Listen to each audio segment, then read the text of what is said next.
Buenos días a todos. Muchas gracias al colegio, a la comisión y a CODES y a todos los organizadores por la oportunidad. Efectivamente, yo no voy a hablar mucho del gobierno corporativo. Estoy en esta mesa redonda porque probablemente como trabajé mucho tiempo con Nancy y trabajamos también, entonces nos pusieron en la misma mesa.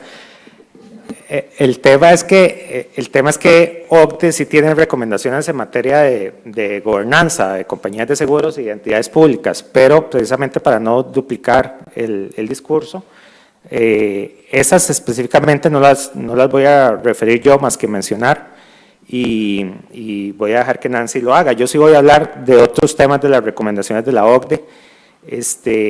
Primero que todo, para ponerlos en contexto, bueno,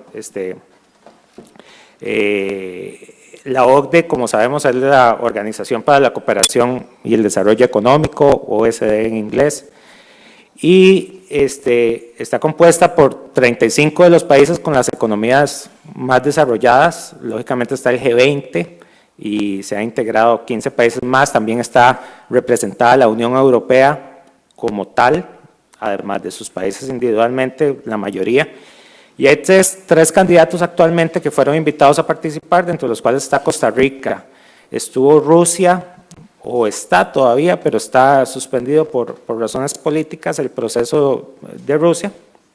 Y Costa Rica fue invitada luego de un proceso de revisión de sus estándares en general.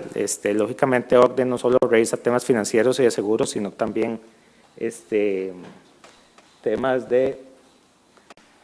Estaba viendo en la computadora y se me fue pasarlas ahí. OCDE revisa temas de todo tipo, desde temas de gobernanza pública, hasta temas de orden social. Su misión es precisamente ser un foro en el cual se discuten prácticas sociales y económicas que ayuden a mejorar la vida y el funcionamiento en todos los países, no solo en los países miembros, sino entendiendo que el mundo está globalizado y que todos los países, todo lo que pasa en un país de alguna forma afecta a otros. Hay cadenas de producción cuyos insumos están en países que no están en la OCDE, etcétera. Sin embargo, hay que entender, digamos, además dentro del... Más o menos el otro día vi una filmina así como de las teorías de la conspiración, pero más o menos refleja un poco la realidad. Digamos, si uno quisiera ver cómo se dictan estos temas a nivel mundial, tenemos arriba al grupo G20, digamos, que sería como la junta directiva del mundo, y abajo del G20 hay organismos que se enfocan en desarrollar las políticas que vienen del G20, como es la OSD, como es el Banco Mundial, como es el BID, y más abajo hay organismos instrumentadores de lo que dicen, por ejemplo, la OCDE, que en el caso de seguros es, por ejemplo, IAIS, de forma que todos esos grupos de asociaciones influyentes en las políticas de cada país están coordinados, es decir, lo que proviene del G20, que pasa por la OCDE, lo que dice el Banco Mundial y lo que llega a IAIS, que es el ente rector en materia de supervisión de seguros, la Asociación Internacional de Supervisores de Seguros, está alineado. Entonces, por eso es que este tema nos interesa, porque si queremos participar en la OCDE, lograr que esa invitación se materialice y seamos miembros de la OCDE, pero igual si no queremos hacerlo por principios de EIS, etcétera, estas son las recomendaciones o mejores prácticas que deben inspirarnos. En materia de seguros, decía la doctora Signorino, en derecho de seguros es bastante homogéneo, no hay espacio para ciertas creatividades, pero lo que está aquí no es muy diferente de otros lugares. Las leyes lo que hacen es recoger los principios generalmente aceptados. Lo mismo en estos temas y en materia de supervisión, hay bastante homogeneidad como en el resto de materia financiera. Para efectos de lo que vamos a hablar, es importante entender que las recomendaciones provienen de los comités de la OCDE. En la OCDE hay cerca de 250 comités y grupos de trabajo que lo que hacen es seguir instrucciones del Consejo. Cuando el Consejo le dice a un comité, quiero que trabaje en este tema, o a propuesta del comité, el comité lo desarrolla, lo eleva nuevamente el Consejo y el Consejo lo aprueba mediante actas que que pueden ser o recomendaciones o decisiones. Las decisiones son vinculantes, excepto que un país diga yo no lo acepto, o sea, no me voy a adherir. Y las recomendaciones no son vinculantes, pero tienen un peso moral tan fuerte para cada país que al final terminan cumpliéndose. El que no les quiere cumplir tiene que abstenerse.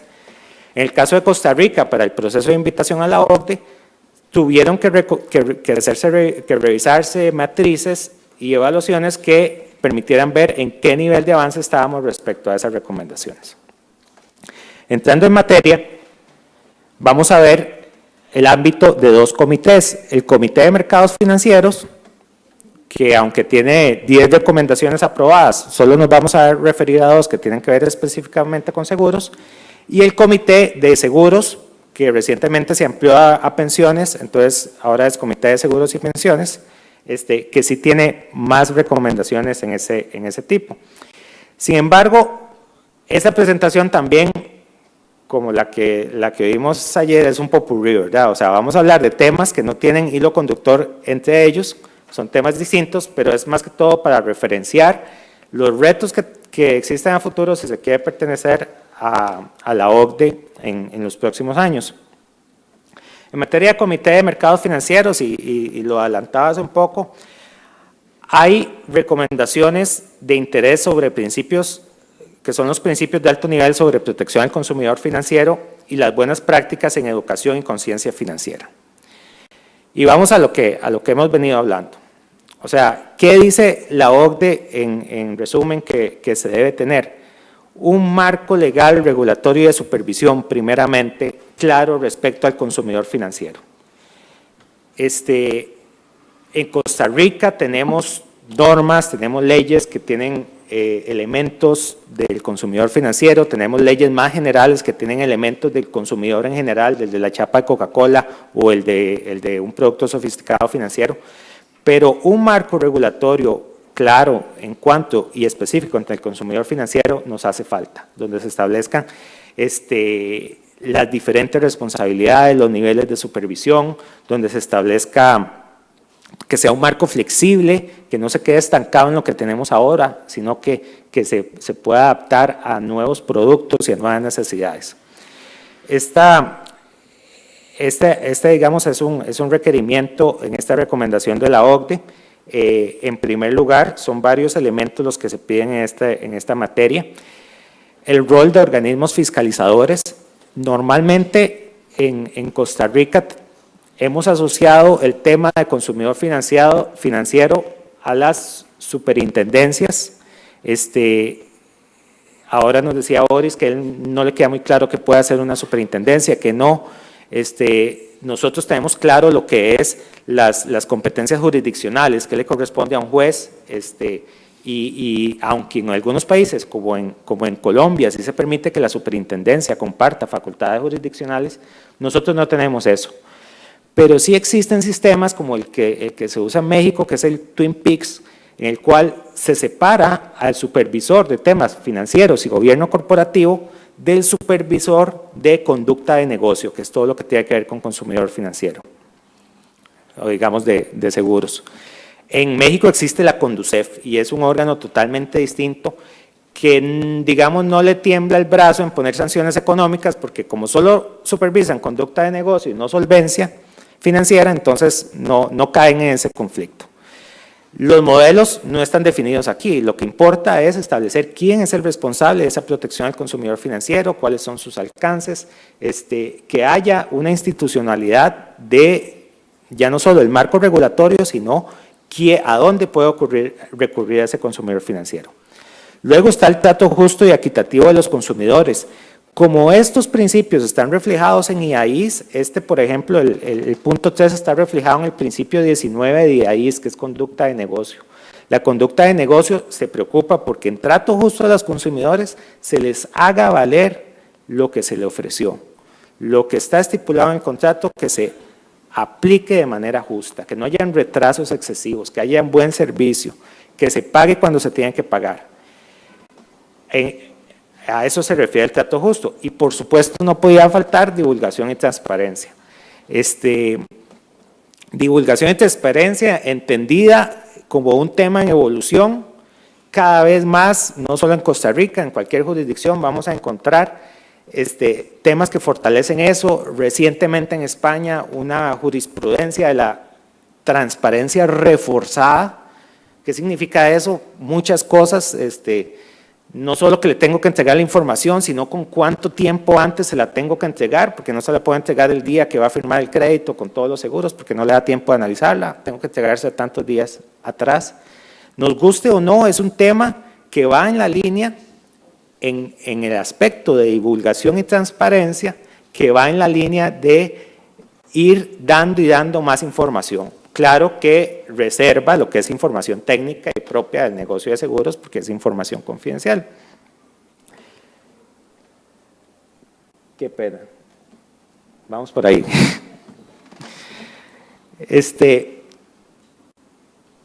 Lo que comentaba hace un poquito, protección del consumidor sin educación y conciencia financiera no funciona. Si no tenemos esa plataforma de educación y conciencia financiera, por más instrumentos que tengamos, el consumidor nos va a saber a dónde va a acudir. Y la educación y la conciencia empieza porque él entienda primeramente sus necesidades y luego porque pueda entender cuáles son las soluciones que el mercado le ofrece y estar claro en eso. Ahora que hablaban de bandos del consumidor, etcétera, aquí no hay bandos, o sea, este tema de protección del consumidor viene del G20, viene de los países con intereses económicos más fuertes.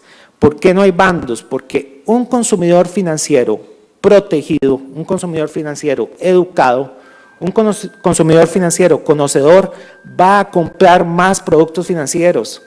Si yo tengo que comprar un producto que no conozco, no lo compro, me voy una semana a Guanacaste a disfrutar de las playas de este país o a donde sea, pero no me compro un producto que no sé cómo funciona o que no sé si me va a servir o no cuando lo necesite. Entonces, protección y educación financiera es algo en lo que todos estamos de acuerdo, la industria, los supervisores, los consumidores. Por eso, y con todo respeto para las jurisprudencias y las asociaciones de consumidores, uno no se puede alegrar cuando hay un fallo que beneficia a un consumidor particular, pero afecta a todo el resto. ¿Por qué? Porque si yo entiendo que un consumidor particular puede declarar incorrectamente su riesgo y no le pasa nada, eso va a causar que la siniestralidad y todos los pagos generales que tenga que hacer la aseguradora suban, y la aseguradora no tiene problema con eso, la aseguradora va a pagar, pero ¿de dónde sale ese dinero? Del incremento en las primas. Entonces, al final, todos nos sentamos en una mesa, jueces, asociaciones, supervisores, aseguradoras, G20, OSD y AIS, y todos vamos a estar de acuerdo que los principios técnicos del derecho no se pueden vulnerar en función de un caso particular de un consumidor. Porque si yo le permito a un consumidor que se brinque un principio técnico como no declarar correctamente el riesgo y aún así lo compenso pagándole, lo que estoy haciendo es que todas las aseguradoras suban sus primas para poder cubrir las nuevas condiciones de mercado y nos está afectando a todos los que conscientemente sí declaramos de forma correcta el riesgo. Entonces, en educación financiera, en materia de protección al consumidor, todos estamos en la misma línea. El consumidor informado, el consumidor que sabe que le van a hacer valer sus derechos, va a comprar más seguros, va a comprar más productos financieros, y eso es lo que busca la OCDE con esto. Conducta de negocio responsable de proveedores de servicios financieros y agentes autorizados. Lógicamente son los primeros responsables cuando se vende un producto tan técnico y tan complejo como los seguros, de asesorar correctamente. ¿Por qué los seguros se venden con intermediarios? ¿Por qué los autos o los televisores no? Porque precisamente es una materia tan compleja que debe existir un nivel de profesionales en medio del cliente y de la aseguradora que instruya sobre la complejidad de esos productos. Igual, lógicamente, la aseguradora tiene la responsabilidad, y aquí hablan de servicios financieros en general, de tener todas las políticas necesarias para que eso ocurra. Los temas finales que menciona la recomendación son protección de activos de los consumidores contra fraude y abuso, por supuesto, en algunos sectores financieros es más importante esto que en seguros o más evidente. Protección de datos de consumidores y privacidad, manejo de quejas sin compensación. Este es un tema muy importante para OCDE, que las quejas y las reclamaciones tengan sistemas ágiles de respuesta, no solo dentro de la instancia administrativa, sino con ciertos grados de independencia. Ahora hablábamos de la defensa del asegurado, que es digamos, el primer intento en esa línea, porque esperemos que evolucione a que en el futuro se convierta en algo como todo lo quisiéramos, algo totalmente independiente, con un cuerpo de profesionales conocedores, etcétera, pero que definitivamente en este momento no hay viabilidad política ni comercial para que se dé, pero vamos hacia eso. Y finalmente, el tema de competencia, en el cual queremos que lógicamente el mercado ofrezca oportunidades de aseguramiento a las personas, y en esa línea va eso. Las recomendaciones sobre buenas prácticas de educación y conciencia financiera, el Comité Financiero, acción pública para educación financiera. Ahora les adelantaba, no es un esfuerzo de ACODES y el Colegio de Abogados hacer esto, es un esfuerzo importante. Nos llega a un grupo de gente que estamos aquí, pero es un esfuerzo aislado, no es un esfuerzo de las asociaciones de consumidores, es un esfuerzo coordinado del país para que los niños desde sus escuelas sepan la importancia de ahorrar para su futuro, ya sea en pensiones, ya sea en seguros de vida con componentes de ahorro. Es un tema complejo en el que todos debemos involucrarnos y todos tenemos interés en hacerlo, por lo que mencionaba hace un rato. Hasta ahí llegamos con el Comité Financiero, y después tenemos el Comité de Seguros y Pensiones Privadas, que tiene mucho más recomendaciones. Yo me voy a referir, digamos, a la que presenta mayores retos para el país, que es la primera y la más reciente. Recomendación sobre buenas prácticas para mitigar y financiar riesgos catastróficos.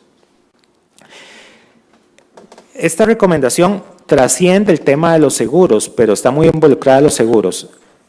¿Qué persigue la OCDE con esto? Si un país va a entrar a ese nivel de los países con economías más fuertes, es porque tiene una serie de estándares y garantías que permite a su población y a los inversionistas que quieran venir al país saber que va a estar en un ambiente económico estable. Y por más estabilidad política que tengamos, por más estabilidad regulatoria, etcétera, estamos expuestos, Costa Rica particularmente y la región, a los temas de catástrofes. Podemos tener los mayores previsiones normativas, la mejor protección del consumidor y todo, pero una catástrofe importante puede retrasar nuestra economía 30 años, como pasó en Honduras con Mitch. Y depende de que se cumplan recomendaciones como estas, que eso no nos ocurra y que podamos activar rápidamente la economía y que tanto nuestras poblaciones como inversionistas no se vean afectados. ¿Qué es lo importante en materia de gestión y financiamiento de riesgos catastróficos? Primero, tener conciencia de a qué estamos expuestos, principalmente el gobierno. ¿Cuáles son los activos públicos que están expuestos? ¿Cuál es su valor? ¿Qué de eso está asegurado? ¿Qué no? ¿Cuáles son las pérdidas máximas probables? No es que todos los edificios del gobierno se van a caer al mismo tiempo. ¿Cuáles son de acuerdo a la vulnerabilidad de cada región? Una vez que tenemos eso definido, ¿cuál es la percepción de ese riesgo? Creemos que va a poderse mitigar con solo los activos que tiene el gobierno. Vamos a necesitar activos o dineros, flujos que vengan desde afuera. Hay muchos países, sin decir nombres, que no tenemos un plan en ese sentido y que si se viene una catástrofe dependemos de donaciones internacionales y que hay tal vez algunos instrumentos aprobados, ya esto es del tema de gestión de riesgo, que ayudan en ese sentido al país, pero no hay una estrategia que incluya todos los elementos. Y de nuevo, esa estrategia, parecido a la del consumidor financiero, ¿a quién nos interesa? A todos, a las aseguradoras, porque es un gran nicho de mercado donde pueden colocar seguros, lógicamente con con un respaldo reasegurador importante por tratarse de temas catastróficos, pero también al gobierno, porque por la estabilidad del país, a todos los pobladores, a los supervisores, etcétera. En Costa Rica se aprobó en el año 2009 un crédito contingente por $65 millones para casos declarados de emergencia nacional, para temas de reconstrucción inmediata. Sin embargo, se empezó a declarar de emergencia nacional la construcción de la carretera no sé cuál, etcétera. Entonces se naturalizó el objetivo y ese objetivo que era por si se venía un terremoto, tener $65 millones para reconstrucción inmediata, pues simplemente se ocupó en otras prioridades. Lo que pasa es que los últimos estudios de pérdida máxima probable, y me corrigen las personas del INS, si tienen más actualizados, pues yo vi en el 2009 para un evento recurrente cada 100 años eran de $1.000 millones. Entonces 65 millones no alcanzan para nada, solamente para reconstrucción inicial. Y después viene el tema de gestión financiera del riesgo catastrófico, que es ahí cuando digo, bueno, ya sé cuál es mi pérdida máxima probable como país, cuáles son mis zonas críticas, los muelles, los aeropuertos, ciertas carreteras. ¿Cuánto necesito para cubrir eso? No voy a poder asegurar todo porque me va a costar muy caro. O sea, como gobierno y entendiendo las necesidades que tenemos, no se puede. Entonces, ahí está la gestión financiera y ahí están las diferentes capas que el gobierno pueda ir constituyendo tipo deducibles del seguro. Y están los aportes, las posibilidades que da el Banco Mundial, el BID como créditos contingentes, como este de 65 millones o con sumas adicionales, los propios recursos que reserve el país. Al final estamos hablando de un pasivo contingente. Si pasa un terremoto, el país va a tener que quitar presupuesto de otras cosas para reconstruir. Es un pasivo que no está reflejado en las contabilidades de nuestros gobiernos y debería estarlo y tener a su lado un activo que es ya sea nuestro fondo propio más un crédito contingente de cualquier banco internacional y ahora sí con un deducible, digámoslo así, de $500 millones, ahora sí busquemos seguros por los otros 500 que van a ser mucho más baratos. Pero eso es una gestión financiera de gobierno en cuanto a temas catastróficos. Y por supuesto, de último, ¿qué hago post-desastre? Cuando empieza a llegar esa plata, si es que se tiene la coordinación, a Costa Rica o al país que enfrenta el desastre, ¿quién la administra? ¿Cuáles son las prioridades?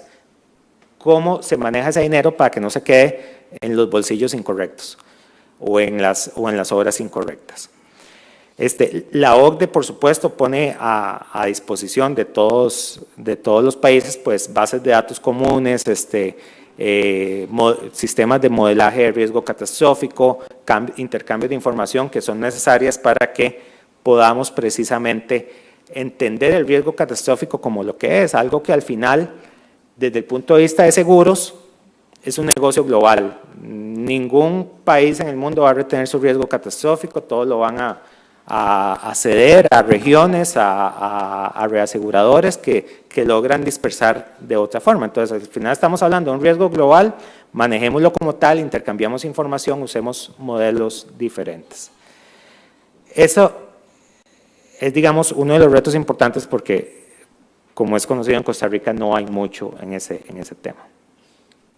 En materia de seguros, hay una recomendación específica para temas de conciencia de riesgo y de educación en temas de seguros, que básicamente trata los temas que vimos de la recomendación del Comité Financiero, recalcando el tema de que los participantes son el sector público, la industria de seguros y otros socios, y estableciendo la necesidad de que la educación financiera no puede ser un plan de publicidad o de brochure, sino que tienen que sectorizarse, tienen que encontrarse los grupos. Si queremos trabajar en inclusión de seguros, hay que saber cuáles son los grupos que no tienen acceso al seguro, que están en las zonas alejadas, que no tienen acceso por temas económicos, y dirigirnos a esas personas. Si queremos educación en seguros a niveles muy altos, profesionales, a niveles de jueces, a niveles de tomadores de decisión, pues tenemos que hacer una estrategia en esa línea. Otra recomendación, de esa no les voy a hablar porque es el tema de la mesa, entonces por eso no les voy a hablar de ese tema. Lo va a hablar Nancy, es el tema de gobernanza en aseguradoras. Esta recomendación, aunque es del 2005, ha estado en revisión, precisamente actualmente está en consulta, en agosto cerró el periodo de consultas, pues lógicamente se le va a dar un enfoque nuevo.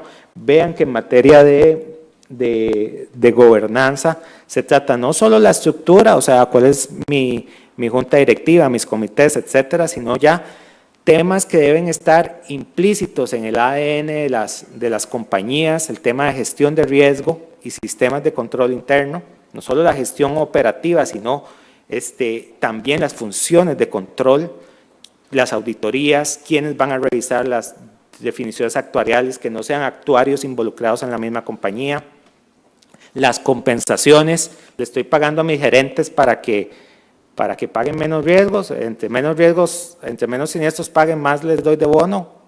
Claramente ese tipo de prácticas son contrarias al gobierno corporativo, pero es el tema de Nancy y no le voy a robar tiempo a ella. También hay una recomendación muy coyuntural porque es sobre el establecimiento de criterios para definir el terrorismo para propósitos de su compensación. Cuando nos mandaron eso para revisar, nosotros decíamos, ¿y por qué? Claro, cuando uno ve los antecedentes, el mandato del Consejo para eso fue el 15 de mayo del 2002. Lógicamente, recientemente había pasado lo de las Torres Gemelas.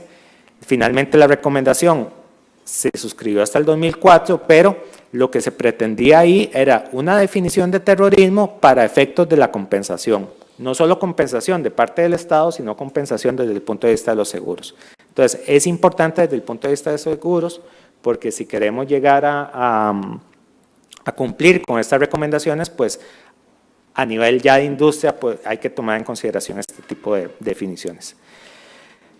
Tenemos también la recomendación sobre buenas prácticas sobre la gestión de reclamos de seguros, esto muy enfocado al consumidor, y este es un tema tan importante para OCDE que lo saca del tema de protección del consumidor, lo pone por aparte y dice con niveles de detalle impresionantes. Si usted lee la recomendación, hasta dice qué tiene que tener el expediente, número de póliza, fecha, niveles de detalle que uno no se imagina que estarían en esto, pero eso resalta la importancia para este tipo de organismos de que sea claro cómo se va a tramitar un reclamo, quiénes tienen las responsabilidades para hacerlo, que haya educación en ese tema y por supuesto que cuando no haya acuerdo con el resultado del reclamo se realice, existan métodos alternativos a donde ir a proteger los intereses del consumidor.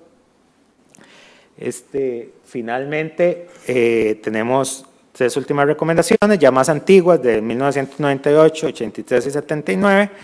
Recomendación sobre evaluación de compañías de reaseguro por parte de las aseguradoras. Esto llama la atención que fuera una recomendación relativamente antigua del 98, porque se mantiene muy vigente, en el sentido de que dice, una compañía de seguros, ni la compañía de seguros, y también uno lo toma para el supervisor, no debe basarse solamente en el rating de la reaseguradora, tiene que ir más allá, ya sabemos las experiencias con las distintas calificadoras de riesgo. Entonces, además del rating, establece una serie de medidas que hay que tomar para valorar los reaseguradores. ¿Por qué es un tema importante? Porque los seguros no se quedan en las aseguradoras, los riesgos no se quedan ahí. Si se quedaran ahí, la concentración haría que el negocio no funcionara. Los riesgos se ceden a las reaseguradoras, que al final también retroceden a veces. Entonces, es importante saber quién efectivamente está detrás de las compensaciones de siniestros. La otra recomendación es para una clasificación común de seguros, que los divide en vida y no vida, es una recomendación del 83, pero que, digamos, si el país no cumple en esa división vida y no vida, no es que no está incumpliendo la recomendación en ese sentido, más que todo el licenciamiento, o sea, que el licenciamiento se dé por categorías de seguros, que se puedan agrupar ciertos seguros, etcétera. Y por último, la recomendación del Consejo para cooperación institucional entre autoridades supervisoras. Lo que hacen ahí es poner una base modelo de un memorándum de entendimiento que ya está muy superada por modelos que usa en América Latina la ASAL, que es la Asociación de Supervisión de América Latina, de supervisores, y la IAIS a nivel mundial.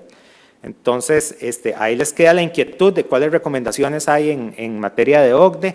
Lo pueden complementar con los principios de IAIS, y ahí van a ver cuáles son las mejores prácticas definidas internacionalmente a las que debemos aspirar si queremos tener un mercado de seguros inclusivo, defensor del consumidor, seguro para todos, que no vayan a haber quiebras, solvente, con buen gobierno corporativo y sobre todo, no sobre todo, pero que siga existiendo, ¿verdad? No podemos al final matar a las compañías de seguros porque nos quedamos sin mercado. Entonces, todo en equilibrio nos va a permitir obtener las ventajas y las bellezas del seguro que nos apasiona a todos los que hemos estado por aquí, sobre todo en el aporte económico y sobre todo en el aporte social que hace a un país. Muchas gracias.